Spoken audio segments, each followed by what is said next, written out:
What's going on, everyone? Volitan here. Welcome to a video for Gears 5. Today is launch day for Operation 3 Gridiron. I was going to make a video when they announced this last week, or this operation, just giving my overall reaction and thoughts, but they had announced some changes that they were going to make to Horde, so I decided to kind of hold off on that video and just wait till actually launch day to kind of go through it and see what I thought of it firsthand, you know, looking at the characters and the new mode and things they changed, and then also reading about Horde. So let's dive right into it. Let's check out some things at the main menu real quick. Now, if you go into the two rewards, here's where I feel a little mixed. And while they have slightly improved this, they have not improved this enough. Right here, I do not think personally that blood sprays, banners, or markers should be rewards. You know, when I reach Sergeant 2, my reward is a banner I get to show off when I'm MVP or when I'm in a loading screen. It's complete bullshit in my opinion, and just a lack of creativity on the Coalition's part. Because I like the rewards of new executions. I like the new skins for both characters and for weapons. I like the fact that they include unlocking iron as their currency for this game. But for blood sprays, human markers, and banners, those should all strictly be in loot cases. I think it's a complete waste of creativity on the Coalition's part not to do it when they easily can. They're you know, not to go on a rant, but they're forcing microtransactions. They want you to go through the store, and personally, I don't have a lot of reason to go through that store. I've seen a couple cool items like weapon skins, which are things I like in different character skins, because I like variety. I like changing that up a lot, but I'm not going to pay any money for markers or for blood sprays. I really think that whole idea is very stupid, and I wish they would take that out of two rewards. But going down the list, I mean, they do have some nice ones that I like. I will say some of the new weapon skins look really cool. I do like Hivebuster Cole, for an example. Theron Elite looks awesome. The Palace Guard, and lastly, the Armored Ronin Cantus. I think the Coalition did an awesome job redesigning the Locust, such as the drone, the Cantus, Jamad, Ram, and now with the addition of the Theron Guard and Queen Mira. They did an awesome job bringing these characters, quote-unquote, I guess, up to date, making them look fantastic in today's gaming world. So if we do that, if we dive closer into the characters of the game, now you can see, for example, you know, they'll give you a quick background on Clayton.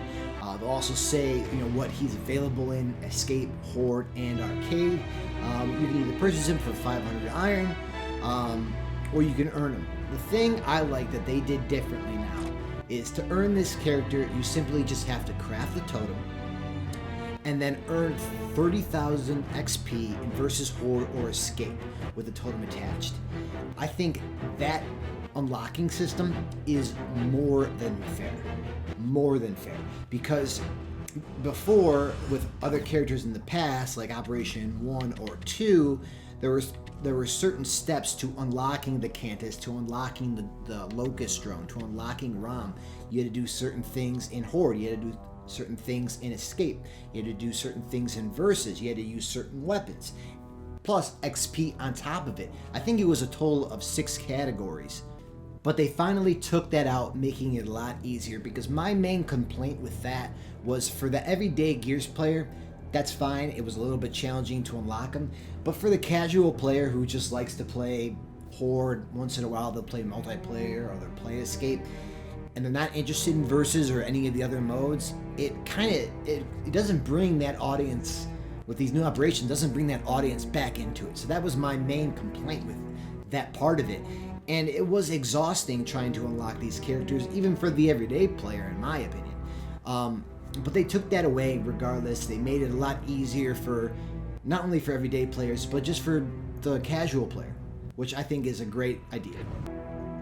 Now, as far as the characters they added, the 4 that they added Clayton, they added Augustus Cole, they added the Theron Guard, and they added Queen Mara. Awesome characters, all 4 of them.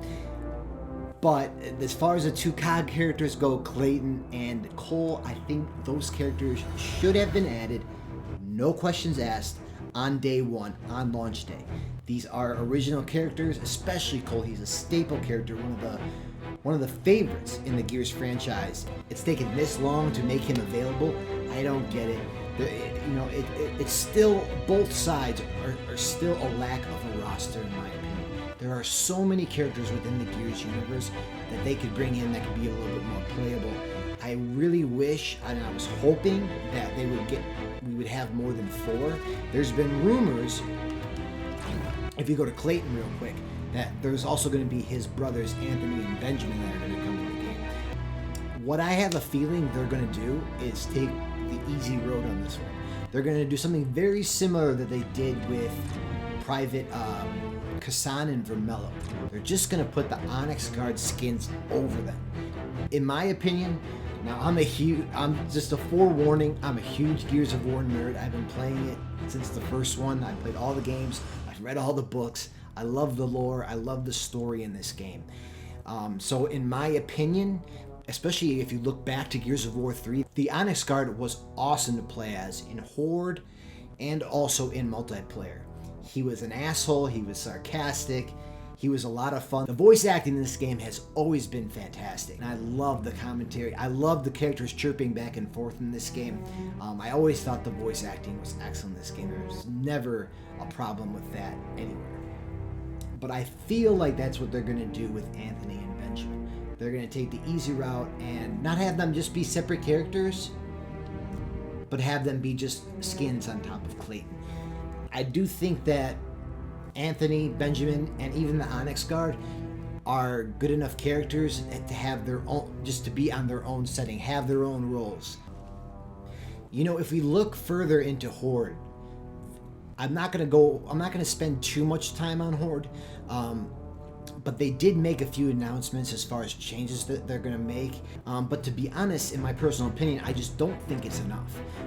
The fact that, if we look at right here, we look at Clayton and his setup. So his role is a tank. I really hate that aspect in the sense of that they have to have a specific role. I just feel that it should be that if you want to be Clayton, you want to be Cole, you want to be Marcus, you want to be whatever character you want to be in a role. You can be that character. You then get to pick your role of tank, of offense, of engineer, of medic. Whatever role you want to be, you can choose it. The character should not be specific to the role, in my opinion. It changes the aspect of Gears, I think, in a very bad way. Now someone always has to be the engineer. And if you're not the engineer, you're fucked. You can't get very far in Horde without someone in your group being the engineer. So not only does that further limit the roster because you're basically constraining that character to a specific role, but also you're predetermining their loadouts. I do like the skill cards, I always have. I thought it was perfect the way they had it in Gears of War 4. The fact that you can have duplicates and scrap them down into your scrap pile was awesome. They took that away and they really limited the amount of skill cards that each character has. Going back to launch day, this game, flat out, plain and simple, was just not ready to be launched. Every aspect of the game had problems. The campaign, escape, horde, and especially multiplayer. They are now, to this day, about 6 months later, still fixing things that have gone wrong in multiplayer and fine-tuning it. Now, I get the fact that a studio should always be on top of their multiplayer and continue to keep up with it and continue to fine-tune it. But I think we can all agree that it was broken. Very, very broken at launch, and they've been working hard to fix it. And in my personal opinion, how I feel is that they fell way behind in what they wanted to do, hence the lack of content. We are getting this Operation 3 a month late.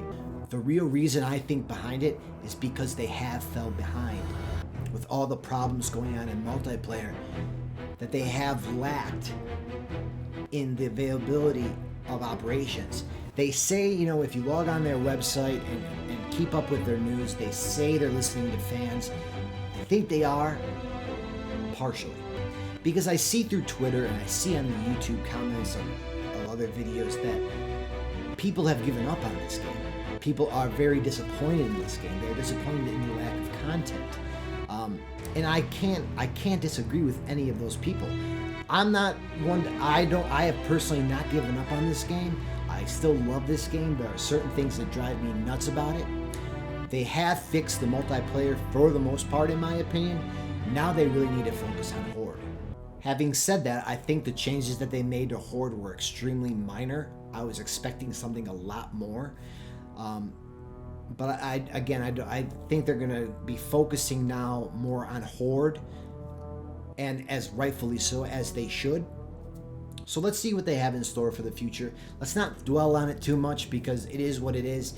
Overall, my reaction when I saw the Operation trailer come out last week was the extreme lack of content, not only with the characters but with the maps. So with the maps, we're getting 2 new maps, or actually 1 new map, 1 remake of a map in Canals, and then another 2 map of 2v2 Nashers. Now that's great and all. 2v2 Nashers is a fun mode, but those should have been out during Operation 2 when 2v2 Nashers launched. It was a lot of fun, but playing at the time, you only had 2 maps, so playing 2 maps on 2v2 got a little boring. It got stale pretty fast. Now they've added 2 more. That should not have been included of the 4 maps that they added in Operation 3. And with Operation 3, we're getting a totally new map, which we'll dive into here in a minute, but also a remake in Canals, which is great, but again, it's a lack of content.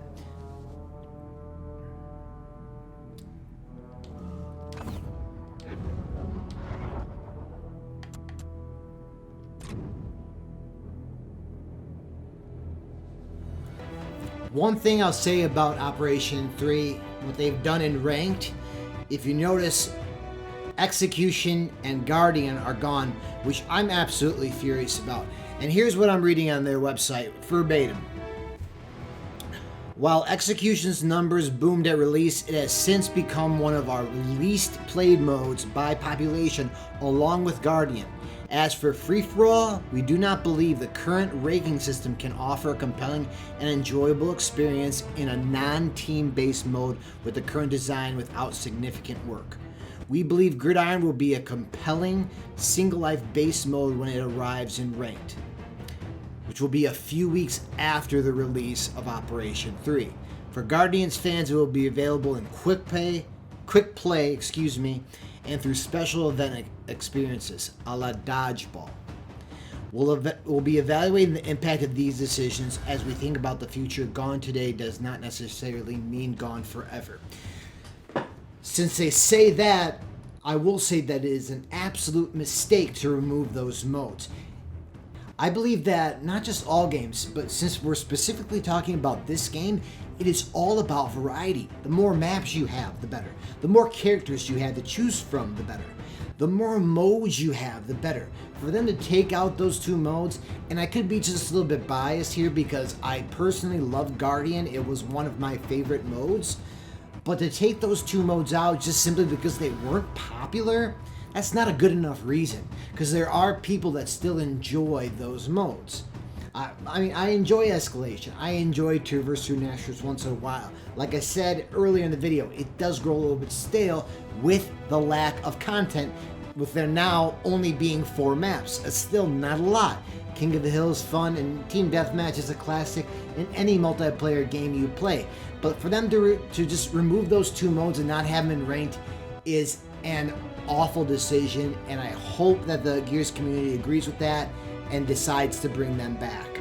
The whole thing about free-for-all Ranked not being able to work it into their system for Ranked, I just call bullshit on that, because you can put it into this mode.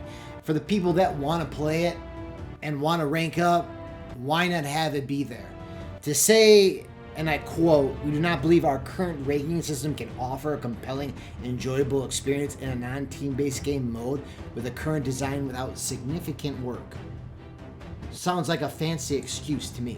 I think all 3 of those modes, Free-for-all, Guardian, and Execution, should be included in Ranked, and they should still include that with Gridiron when it becomes available in ranked. Right now it's not for ranked.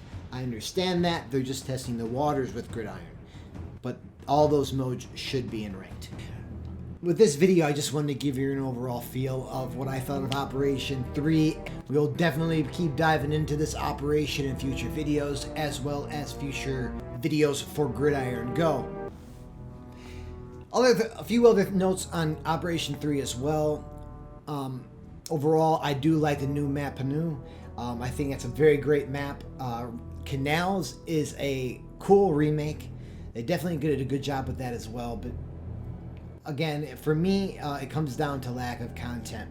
I really don't know if Operation 3 is going to bring any Gears players back that it already lost, or get people more excited about what's coming in this franchise. I think a lot of Gears players in the community were expecting a lot bigger of a punch with Operation 3, and I don't think they got that. And when I say a bigger punch, more characters, more maps, more customization items, and more things to do, and a little bit more freedom. Me personally, I was hoping for a lot more significant changes with Horde. But most of all, guys, I want to know your overall feeling. What's your current status on Gears of War 5? Are you playing it? Have you totally given up on the game? What's your feeling on Operation 3? Are you digging it so far? Do you like Gridiron? Do you see problems? Tell me what's going on in the comments below. I'd love to hear from you guys. As far as other games I have coming up on my channel, stay tuned for Doom Eternal. Finishing that walkthrough as well, and this coming Friday, April 3rd, Resident Evil 3 will begin as well.